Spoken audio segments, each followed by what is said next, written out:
Não sei quantos de vocês estão com suas Bíblias aí.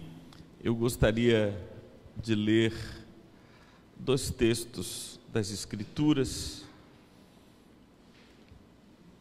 Eu espero, desejo mesmo, que a palavra dessa noite seja simples e compreensível, muito embora seja uma palavra sobre incompreensão. Eu vou falar sobre incompreensão, mas tenho a esperança de falar sobre isto de modo compreensível. O primeiro texto que eu gostaria de ler com vocês é esse que se encontra no Evangelho de Lucas. De fato, os 2 textos que eu lerei estão no Evangelho de Lucas. O primeiro, no capítulo 2 do Evangelho de Lucas. Jesus nasceu em Belém da Judéia, vocês lembram disso? No 8º dia depois do seu nascimento, ele é levado por seus pais ao templo. E lá no templo, onde ele foi circuncidado, um rito da religião judaica, que mutatis mutandis equivale ao nosso batismo, é um marco de ingresso no povo de Deus, é um ato de identificação da criança como parte do povo de Deus. Isto é a circuncisão para os judeus e é o batismo para os cristãos. Então, Jesus foi levado ao 8º dia. E lá ele foi circuncidado pelas mãos dos sacerdotes. E 2 pessoas estavam no templo e profetizaram acerca dele. A primeira é uma mulher piedosa, viúva, que dia e noite vigiava em oração no templo, chamada Ana. E um outro é Simeão. Leia comigo Lucas capítulo 2, versículo 34. Eu lerei, você presta atenção somente. Simeão os abençoou. Abençoou José, Maria e Jesus. Simeão os abençoou e disse a Maria, mãe do menino. Ele quis dizer a Maria para que ela lembrasse disso, para que ela pudesse depois dizer a outras pessoas, como efetivamente ela fez na pesquisa que Lucas estava empreendendo acerca da vida de Jesus. Provavelmente Lucas tomou anotações deste relato, vindo ou da própria Maria, ou de alguém que ouviu essa história de Maria. Simeão os abençoou e disse a Maria, mãe do menino, eis que este menino está destinado tanto para a ruína como para o levantamento de muitos em Israel e para ser alvo de contradição. Eis que este menino está destinado tanto para a ruína como para o levantamento de muitos em Israel e para ser alvo de contradição. A contradição, ou seja, o mal-entendido, a má compreensão da vida e do ensino de Jesus foi um marco em todos os dias da sua vida. Não apenas havia opiniões diferentes acerca dele, mas havia contradição também no sentido etimológico da palavra. Contradictio significa eu digo uma coisa, você entende outra. Não somente nesse sentido que nós conhecemos, que é dizer uma coisa e depois dizer algo de conteúdo oposto àquilo que foi dito anteriormente, mas contradictio, assim como paradoxe, é dizer uma coisa e entender outra. Isso foi dito nos primeiros dias da vida de Jesus. No último dia da vida de Jesus, Lucas, capítulo 23. Foi este o último dia dele, o dia em que ele foi crucificado. Lucas, capítulo 23, a partir do versículo 33, página 1061, 1061. Diz assim o evangelista: quando chegaram ao lugar chamado Calvário, ali o crucificaram, bem como os malfeitores, um à direita, outro à esquerda. Contudo, Jesus dizia: Pai, perdoa-lhes, porque não sabem o que fazem. Então, repartindo as vestes dele, lançaram sorte. Jesus estava sendo crucificado, e a pena da crucificação é uma pena decorrente do crime do qual ele fora acusado. E o crime do qual ele for acusado é a sublevação.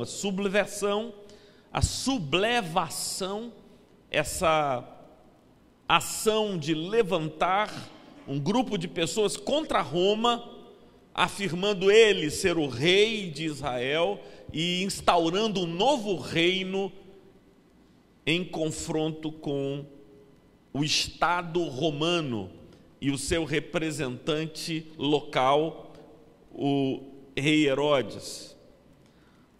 Nada disso era verdade.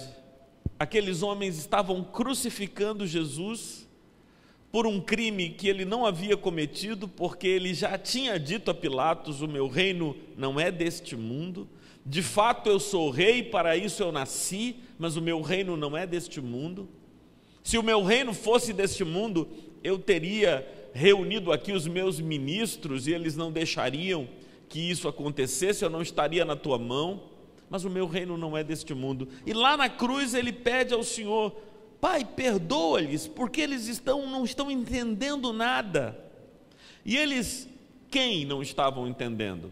Tanto os romanos quanto os judeus que presidiam o processo de crucificação. E era por isso que Jesus pedia perdão a Deus, dizendo: Senhor, perdoa-lhes. Senhor, não lhes imputes este pecado, porque eles estão agindo sem entender nada. E aí é fácil, Geraldo, abrir página após página do Evangelho e perceber que Jesus diz uma coisa, os discípulos entendem outra. Jesus ensina algo, esse ensino é distorcido pelos discípulos, e isso ocorre inúmeras vezes. Quando, por exemplo, ele envia os discípulos para pregar, e João e Tiago veem uma resistência à proclamação do Evangelho, e então eles perguntam a Jesus: Mestre, o Senhor quer que nós oremos para que desça fogo do céu e consuma esses pecadores? E aí Jesus diz: vocês não sabem de que espírito vocês são, vocês não estão entendendo coisa alguma. Ou quando Jesus estava no barco e disse aos discípulos: olha, cuidado com o fermento dos fariseus. E Jesus diz: cuidado com o fermento dos fariseus. E os discípulos acham que ele está falando uma palavra de repreensão por eles não terem trazido pão suficiente para comerem durante a viagem. Jesus é contradictio. Jesus diz uma coisa, os caras entendem outra completamente diferente. Por isso, muitas vezes ele precisa explicar as suas parábolas. E quando os discípulos internamente, em retirado, perguntam a ele o significado dos ensinos públicos, e aí Jesus diz: mas também vocês não entenderam o que eu estou dizendo? Mesmo poucos dias antes desse texto de Lucas 23, quando Jesus vai para Jerusalém, e os discípulos, principalmente Pedro, tentam dissuadi-lo de ir até lá, fazem isso porque não entenderam nada do projeto de Jesus. Hoje à tarde eu escrevi, não sei se você conseguiu, Rubens, um extrato muito sucinto dessas contradições entre o que Jesus ensinou e o que nós fizemos do que Jesus ensinou. Vamos ver se a gente consegue ver aqui. 7 diferenças entre a religião e o evangelho. A religião é todo domingo. O evangelho é a todo instante. A religião é dever e obrigação. O evangelho é alegria e voluntariedade. Religião é, se você fizer, Deus fará. É barganha. O evangelho é, está consumado. Tudo que Deus tinha para fazer já está feito. Foi Jesus quem disse, está consumado. Religião é uma invenção humana para se aproximar de Deus. Evangelho é uma invenção de Deus para salvar a humanidade. Religião é rito e processo. Evangelho é consciência e paz. Religião pede que você a sustente. O evangelho sustenta você. Religião é para muitos. Evangelho é para todos. Mas a gente pega o evangelho que Jesus anunciou, que Jesus pregou, e transforma na mais iníqua de todas as religiões. E o cristianismo é a mais iníqua de todas as religiões. Por quê? Porque distorce a mensagem de Deus, transformando-a numa coisa inócua, incapaz de alegrar, de transformar, de mudar. O cristianismo, para usar uma metáfora conhecida e bem brasileira, é água no chope. É isso que é o cristianismo. É uma mensagem completamente distorcida, que nem se pode mais chamar do que Jesus pregou, viveu, ensinou, pelo que ele morreu. É tudo tão longe, tudo tão diferente do que ele quis ensinar. Mas por que nós somos assim? Por que Jesus disse uma coisa e nós entendemos outra coisa diferente?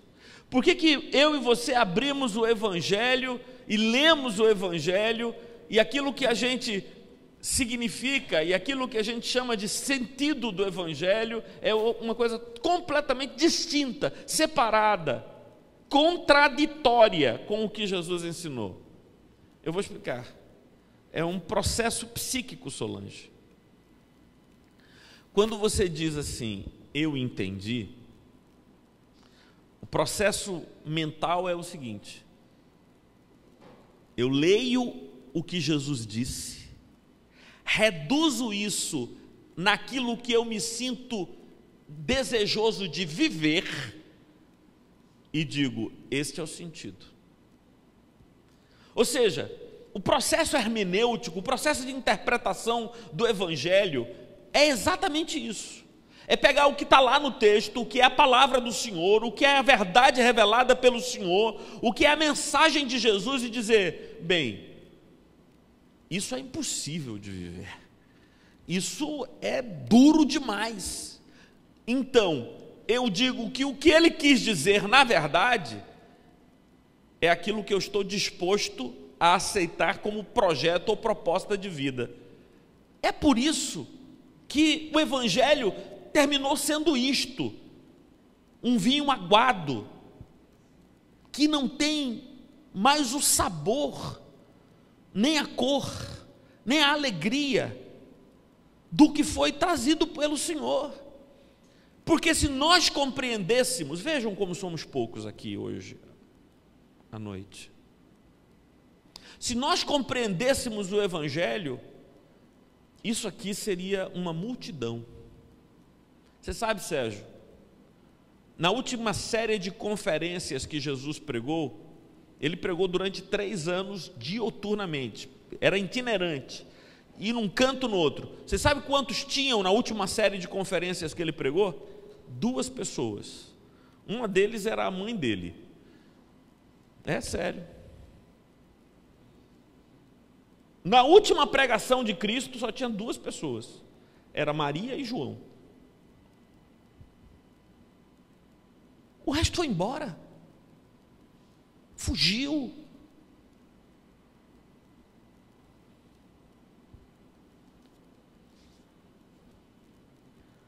Porque o que está proposto é tão desafiador, é tão revolucionário, é tão inumano, é tão celestial, é tão advindo de outras regiões, que ou a gente faz isso, ou a gente põe água e transforma ele naquilo que nós nos sentimos aptos para viver, ou então nós desistimos disso, largamos mão disso, vamos cuidar da nossa vida e viver conforme a nossa vontade. Na verdade, Thomas, de um lado ou do outro a gente está fazendo a mesma coisa, vivendo de acordo com a nossa vontade. E viver de acordo com a nossa vontade quer ir embora, viver de acordo com a nossa vontade quer ficando. E a gente fica e transforma a mensagem em alguma coisa palatável a nós e ficamos. Mas nunca é aquilo que está proposto. Martorelli, então o que é, Martorelli? O que é que eu devia ter entendido e ainda não entendi, Martorelli? Que mensagem é essa? Martorelli, me dá uma gota do vinho puro. Hoje à noite eu quero dar isso a vocês. Sabe, Leila, antes de acabar o culto, você virá e molhará o pão no vinho e beberá. Não é um cálice de vinho, Leila. Não é um gole de vinho. É vinho o suficiente para a tua língua sentir o seu sabor. Eu não posso te dar um cálice do vinho do Evangelho. Nem te dar um gole do vinho do Evangelho eu posso te dar. Mas a minha proposta hoje à noite é molhar os lábios de vocês com uma gota que possa ser do que Jesus ensinou e do que Jesus nos deixou como verdade do Evangelho. Em primeiro lugar, o trono é a cruz. Essa é a primeira coisa acerca do Evangelho que eu e você precisamos entender. O trono de Cristo é a cruz. Quando Jesus viu a cruz, ele disse: foi para isso que eu vim, é para lá que eu estou indo. Não queiram me desviar, porque o meu trono é a cruz. Eu sou rei e ele foi coroado na cruz. E o meu trono, o seu trono é a cruz. Sabe, Rubens, quando a gente ouve aquele negócio diz assim: olha, cada um tome a sua cruz e siga-me, o pessoal acha que é para pegar uma cruz ali na saída, botar no pescoço e ir embora. Isso é que significa tomar a cruz de Cristo e segui-lo. E vocês acham que eu estou brincando, é? Vocês acham que isso é ridículo demais? Ridículo é o que a gente vive. Ridículo é o que a gente vive. É muito mais patético do que supor que a cruz que ele nos ensinou que deveríamos carregar é uma cruz de madeira para colocar no pescoço com um cordãozinho marrom. É muito mais patético. Nós não estamos tomando cruz nenhuma, vivendo evangelho nenhum, porque a primeira coisa que o Evangelho me ensina é que o trono é a cruz. O trono é a cruz. Eu não devo fugir da cruz. Pelo contrário, eu também nasci para a cruz. Eu também aceito a cruz. E a cruz significa a renúncia à minha vontade, à minha paixão, ao meu desejo e a submissão absoluta ao império de Deus na minha vida. Eu fui adolescente, minha adolescência começou na década de 70. Sim, em 1980 eu tinha 12 anos. O primeiro filme de sacanagem que eu ouvi falar que existia foi um filme chamado Império dos Sentidos. Império dos Sentidos. Era um filme, todo mundo queria falar, Império dos Sentidos. Tem um Império dos Sentidos por aí.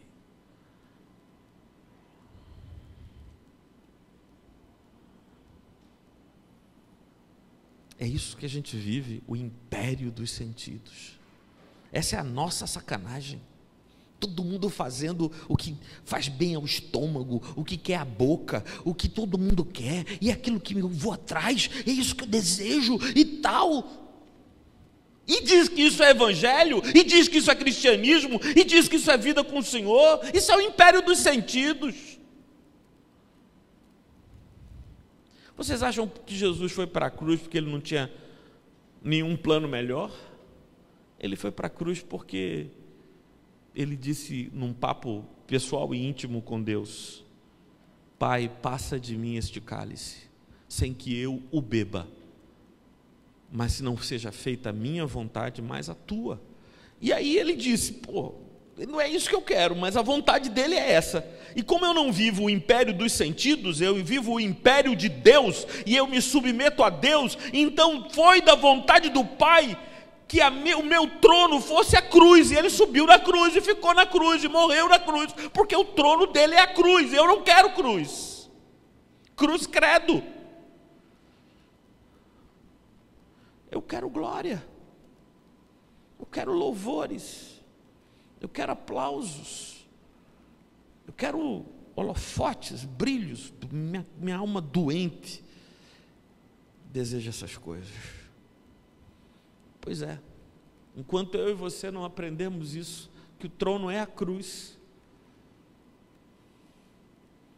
então nem o sabor do evangelho vai chegar na boca da gente. A segunda coisa que eu quero dizer a vocês acerca do evangelho é que o povo de Deus é o que sofre. Toda vez que Jesus mandou os seus discípulos, foi para procurar quem sofre. Saiam por aí. Mandou os 12, mandou os 70. Ide, procurai os enfermos, os leprosos, procurai as ovelhas perdidas de Israel. Vai lá, procura. O povo de Deus é quem sofre. E a gente fica aqui se reunindo aqui nesse lance aqui tão prazeroso, gostoso, domingo à noite, bom. Tem lanchinho, hoje tem chá? Tem chá, beleza. A gente toma aquele chá e tal. Ontem eu estava assistindo com Tainá e Giovana um programa que eu gosto muito. O cara parece contigo, Duval, só que tem um cavanhaquezinho. É um programa de uma TV a cabo em que o cara, ele é um domador de cães.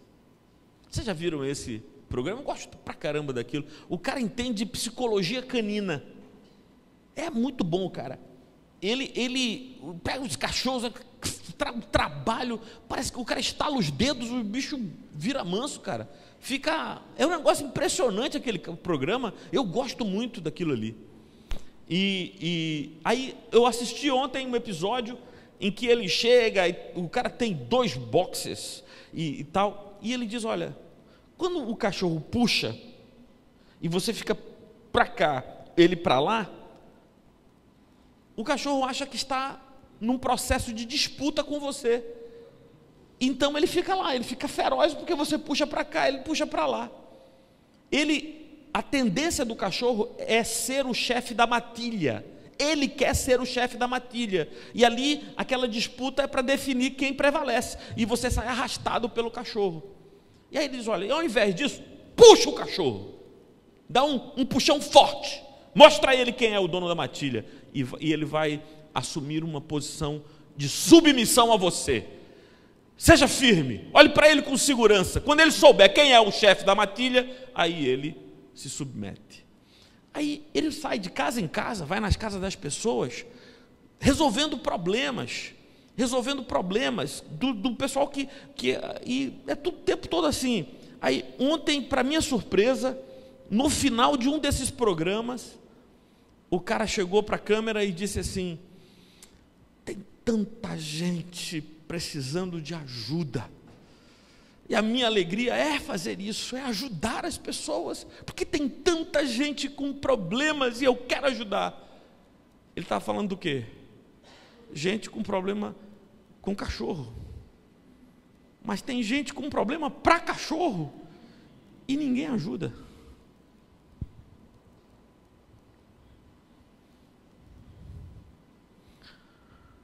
Mas quem tinha que ajudar éramos nós.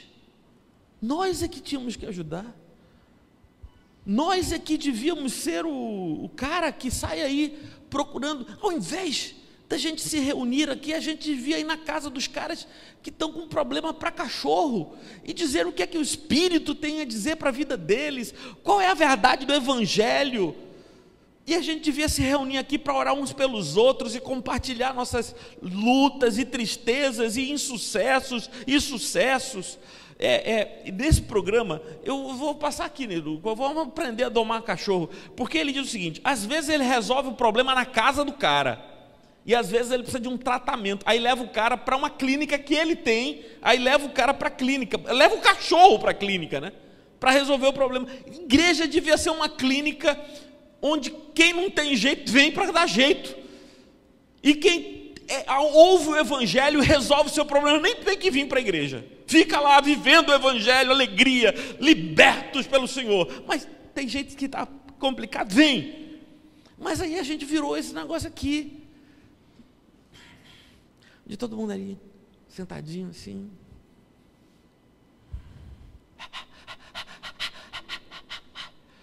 Agora é a hora da ração, bora! Aí todo mundo, raçãozinha, vem para cá. E nada de vida do Evangelho, nada de gente procura. O povo de Deus, você quer saber? Vamos servir ao povo de Deus. Quem é o povo de Deus? O povo de Deus é quem está lascado, quem sofre, quem vive confusão, quem está perturbado. Essas pessoas que você nem quer atender o telefone porque é só problema. É só problema. Mas esses caras são o povo de Deus. Foi para eles que o Senhor nos enviou. É o único sentido que faz essa vida.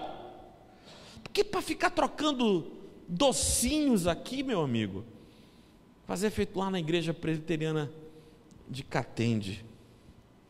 Igreja presbiteriana de Catende, eu fui pastor 2 anos lá em Catende. Aí é uma coisa linda. Imagina, se o Eli vai, faz um doce de banana na casa dela. Na casa de Sueli moram, 5 pessoas. Mas ela faz uma panela dessa altura de doce de banana e sai colocando em potinhos.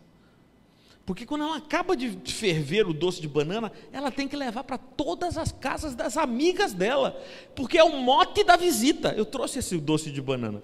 E as colegas dela vão levar. E eu era pastor da igreja e recebia doce de tudo, que era de banana, de coco, de não sei o quê. E vivia tudo lá. Eu não levava para ninguém, eu não sabia fazer doce, não sabia nada. Mas aí fica trocando doçuras. É isso aí, vida cristã, é trocar doçuras. Trocar doçuras, o que é muito bom, mas é bom para o Rotary também, para o Lions, é maravilhoso, não tem nada a ver com o Evangelho. Evangelho é procurar quem sofre. Evangelho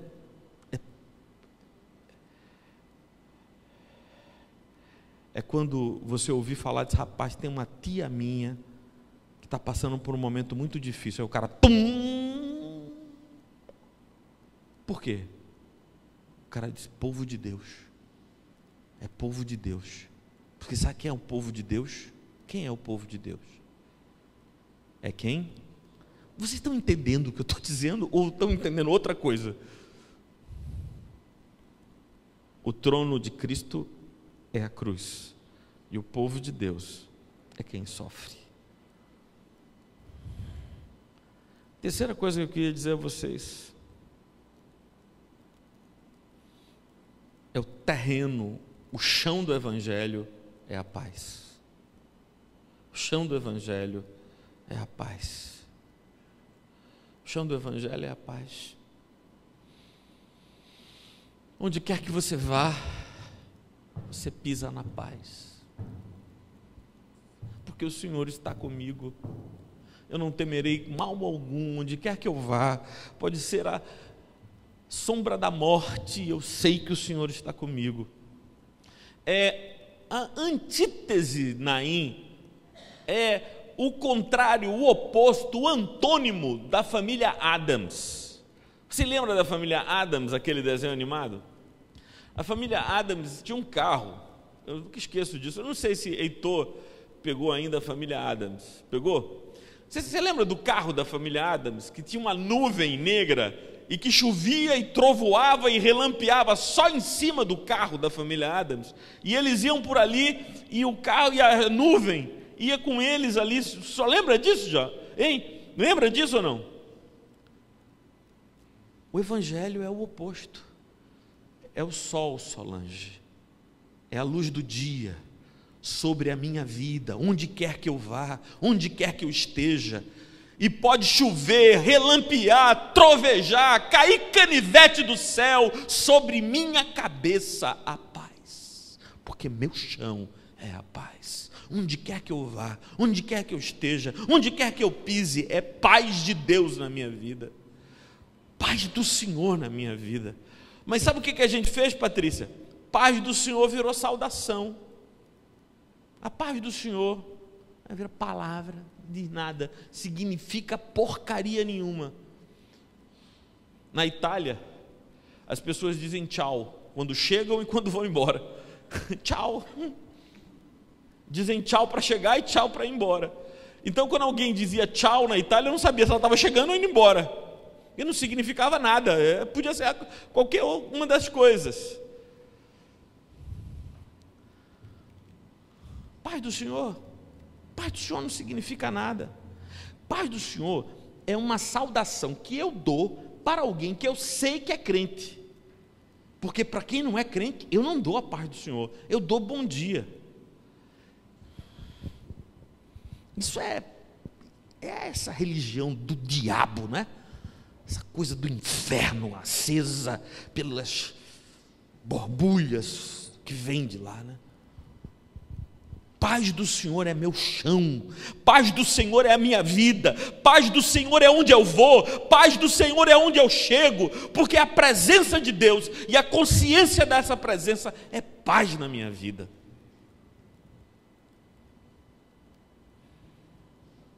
Seja a paz de Cristo árbitro em vossos corações, disse São Paulo.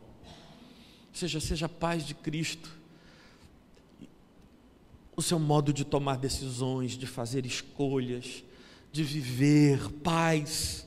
E não é a ausência de conflitos. Martorelli, você está dizendo que quem serve a Deus vive protegido pelo Senhor, o mal não lhe toca, problemas não lhe chegam. Os problemas chegam, as dificuldades vêm, as privações se abatem sobre nós, mas a paz é mais profunda, ela excede todo entendimento, ela não é compreensível pelas categorias humanas, é Deus presente na minha vida. Ontem eu preguei aqui no batizado de Giovana, e eu fiz uma mensagem, João, que não tem cara de batizado, porque eu não estou afim de fazer pregação para batizado, para fazer assim, uma pregaçãozinha. Eu disse, foi assim, eu disse que Jesus pegou um dia uma criança, colocou no meio dos discípulos e disse, quem não se converter e se transformar como essa criança nunca verá o reino de Deus. Aí eu saí para dizer, lembra, Sérgio? Você sabe por que Jesus escolheu uma criança? E qual é o atributo e virtude da criança que a torna modelo e paradigma? É porque essa criança só tem o pai, depende do pai, confia do pai, e o pai é tudo para ela. É isso que Jesus quer dizer. Colocou uma criança e disse: convertam em criança, se transformem em criança, façam de Deus a sua única certeza, a sua única fonte de provisão, a sua única fonte de segurança. É isso que é ser criança, é ter só Deus, e isso basta. Eu pregando aqui, rapaz, o povo chorando por aqui, era batizado. Eu fui fazer um casamento, preguei o mesmo sermão lá.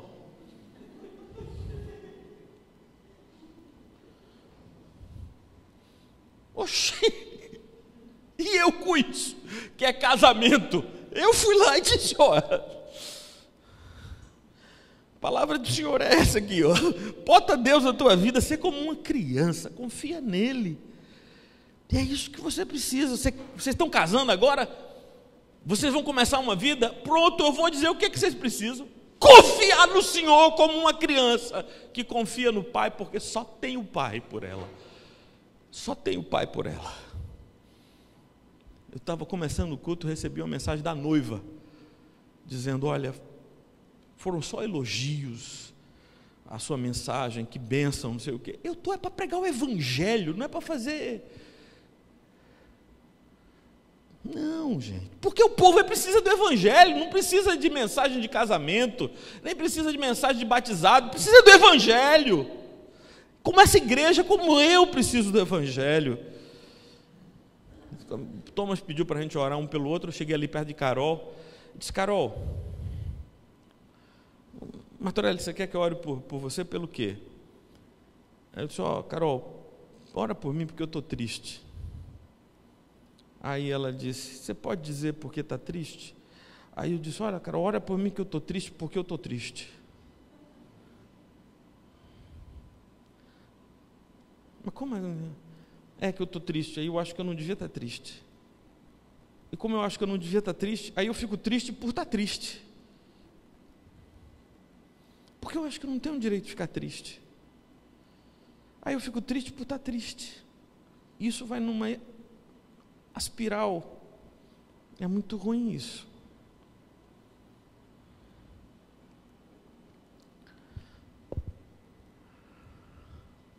Porque só tem uma coisa pior do que não entender o Evangelho: é entendê-lo.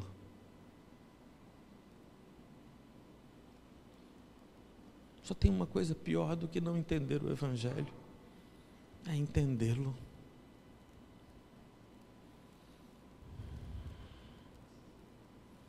Aí eu vou terminar minha mensagem de hoje, que era só isso que eu queria dizer. Eu queria dizer que o trono é a cruz. Eu queria dizer a vocês que o chão é a paz. Eu queria dizer a vocês que o povo de Deus é quem sofre. E em último lugar, eu queria dizer a vocês que a língua do reino de Deus é o perdão. A língua do reino de Deus é o perdão. Perdão. O reino de Deus, no reino de Deus não se fala português nem hebraico. Reverendo Humberto Freitas, que foi professor de Thomas também, e meu professor de hebraico, ele dizia assim: estudem meus... foi teu professor também, não foi, João?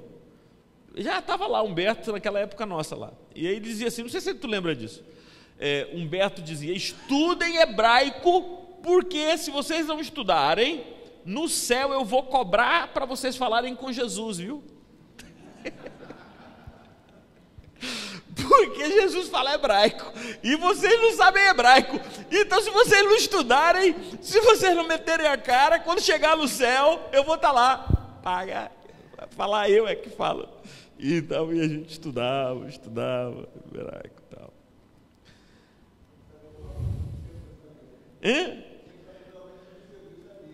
O que seu Bill sabia.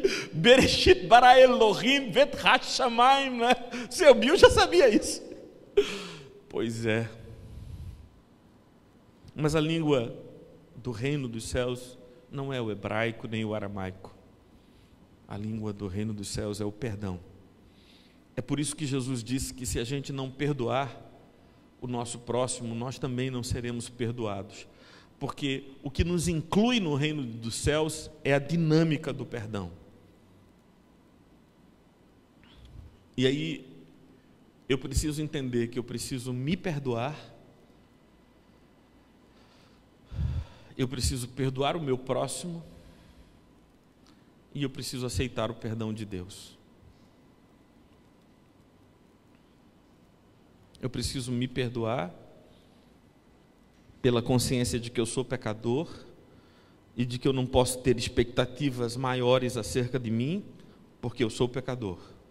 Eu só vou conseguir me perdoar se eu reconhecer que sou pecador. E tendo reconhecido que eu sou pecador, viver como tal.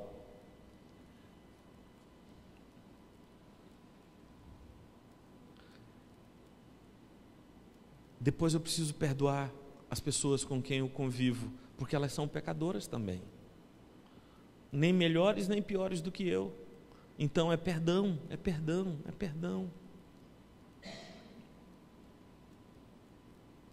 Como é difícil perdoar. Como é difícil perdoar. A gente diz que perdoa, mas desqualifica a pessoa, sabe? A gente reduz a pessoa a castas inferiores do ser. Não existem. Do ponto de vista espiritual, a sociedade não está organizada numa pirâmide, de tal maneira que existem os mais santos e os menos santos, os mais pecadores e os menos pecadores. Isso é tudo fruto de nossa ilusão religiosa. Não existe uma pirâmide de santidade, há pouquíssimos lá em cima, não. O que existe é uma multiplicidade imensa de pecados. E todos nós, numa lâmina rasa, somos absolutamente iguais, só que diferentes em nossos tipos de pecado, tipos de paixão, tipos de prisão. Eu passei 40 dias fora do Facebook.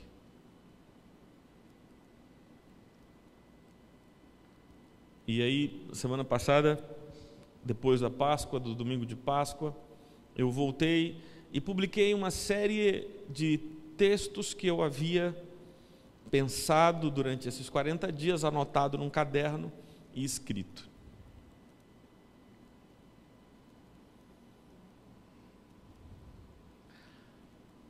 A resposta aos textos, as reações aos textos, para mim, são viciantes. Eu fico olhando ali, e fico contente. Os elogios que as pessoas fazem. Que texto, maravilha. Tem aquelas meninas, sabe, barriguinha sarada, que bota assim de lado, a bundinha, empina assim a bundinha, tira foto, e aí fica toda contente, porque os caras ficam dizendo, linda, maravilha e tal. É o vício dela, é aquela doença dela. O meu é outro, eu acho que eu escrevo o meu, né? Aí o pessoal diz, que maravilha, e eu fico achando aquilo barato, acho aquilo tudo maravilha, aquilo bonitinho. Isso é a minha desgraça, isso é uma vaidade que eu não podia ter. Não tenho mais idade para isso. Não tenho mais idade para ficar me alimentando. Mas é assim, sabe? Uma menina de 16 anos com a infantilidade dela, e eu, esse velho de 46, com minhas infantilidades e minhas vaidades.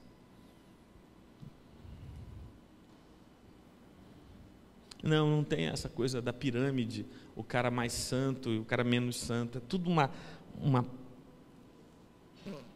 coisa rasa, assim, e as diferenças, as distinções de pecados e de coisas assim.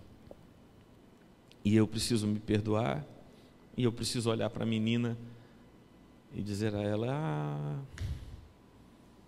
é assim, eu sou também assim. Eu sou tão idiota quanto você. Eu sinto tanto prazer naqueles textos de que sei lá quem, quanto você também. Ou como Gandhi, essa história, Marcão, é ótima, quem me disse foi Hélio. Diz que uma mãe levou seu filho para Gandhi repreender a criança, porque Gandhi era um líder espiritual e ele atendia fazendo aconselhamentos. Aí um menino de 7 anos, 6 anos, 7 anos, a mãe levou para Gandhi e disse: Mahatman, a grande alma, que é o que significa a palavra Mahatman, grande alma, trouxe meu filho aqui para o senhor repreendê-lo, porque esse menino não para de comer açúcar, isso vai acabar com a saúde dele, acabar com os dentes dele, o senhor precisa repreender esse menino, ele está comendo açúcar demais. Aí Gandhi disse: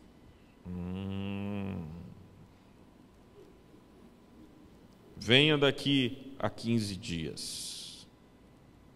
Mas é só para o senhor reclamar. Venha daqui a 15 dias.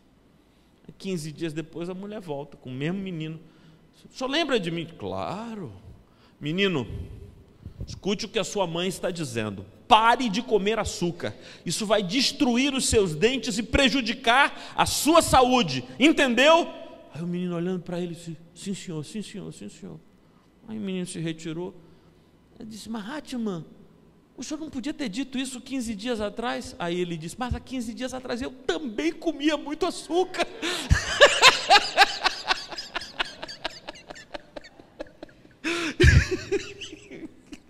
Eu não podia. Há 15 dias eu também comia muito açúcar. Eu não podia dizer, aquele dia eu não podia dizer. Eu precisei desse tempo para eu mudar. E agora eu posso dizer para ele que para com isso, rapaz. Para com esse negócio. Sim, irmãos, a língua do reino dos céus é o perdão. É a compreensão do outro. É dizer: é assim, eu sou assim. Eu me perdoo, eu perdoo o meu próximo. Quando eu completo esse ciclo, disse Jesus, quando eu me perdoo e perdoo o meu próximo, porque eu sei que ele é como eu, então o perdão de Deus se aperfeiçoa em mim. Foi isso que Jesus disse. Muitos não entenderam, como de resto tudo o que ele ensinou. O perdão de Deus só se aperfeiçoa na minha vida, só se planifica na minha vida quando eu me perdoo e quando eu perdoo o meu próximo. No Evangelho, o trono é a cruz. No Evangelho, o chão é a paz. No Evangelho, o povo é quem sofre. No Evangelho, a língua é o perdão. Vamos ficar de pé?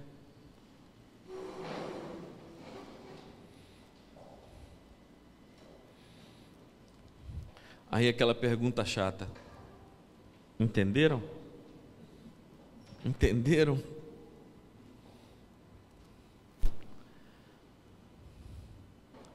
Pronto, para isso é que serve pregação. Pregação serve para compartilhar as nossas angústias, não é? Quando começou o culto de hoje, só eu que estava angustiado com o Evangelho. Agora...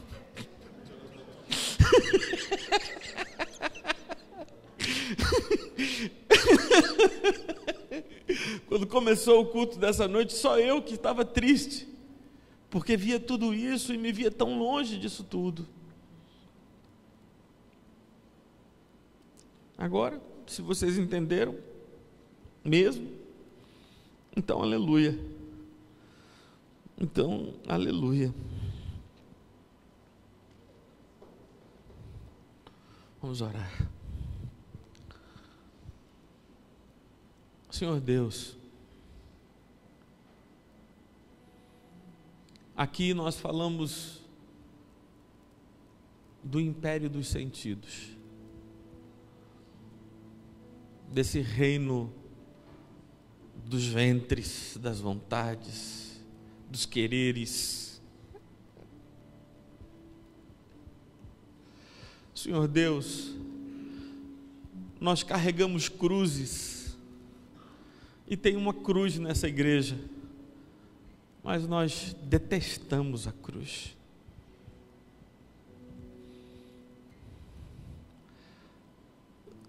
Antes um trono de espadas do que uma cruz. Mas, Senhor, muda o nosso coração, converte-nos, Senhor, se ainda há esperanças para nós, converte-nos.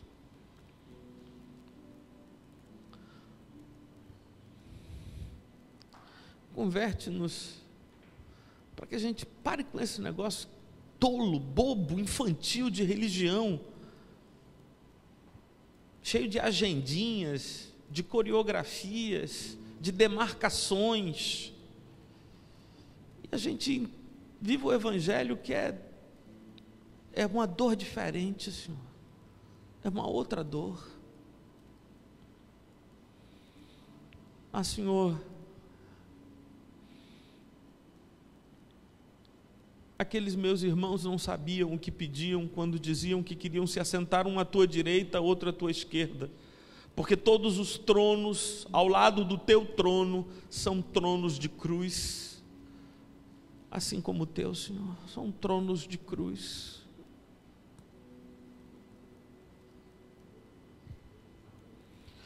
Mas nós não queremos sentar num trono de obediência, um trono de submissão, um trono de entrega, um trono assim, Senhor, nos constrange. Mas eu te peço, Senhor, converte os nossos corações. Converte os nossos corações, Senhor, dessa ilusão de que o povo de Deus é povo que sabe cantar louvores, que povo de Deus é quem anda com a Bíblia, povo de Deus é quem vem domingo à noite aqui, povo de Deus é quem sofre. É para esse povo que nós fomos enviados, é para esse povo, Senhor, que nós fomos chamados, e não eu, mas todos nós aqui. Abre os nossos olhos para reconhecer o teu povo no mundo, Senhor, o teu povo assaltado e semi-morto, largado à beira do caminho.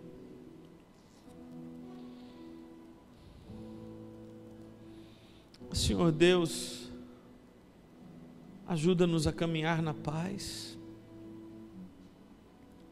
sob o signo da paz, para que esse mundo possa ver o que é equilíbrio e comunhão contigo, vendo-nos viver em paz. Oh Senhor Deus, ensina-nos a língua do perdão, para que da nossa boca saia perdão, para que em nós haja perdão. Ah, Senhor, perdoa-nos a contradição, o paradoxo. Perdoa-nos, Senhor, em nome de Jesus, amém. Pode se assentar.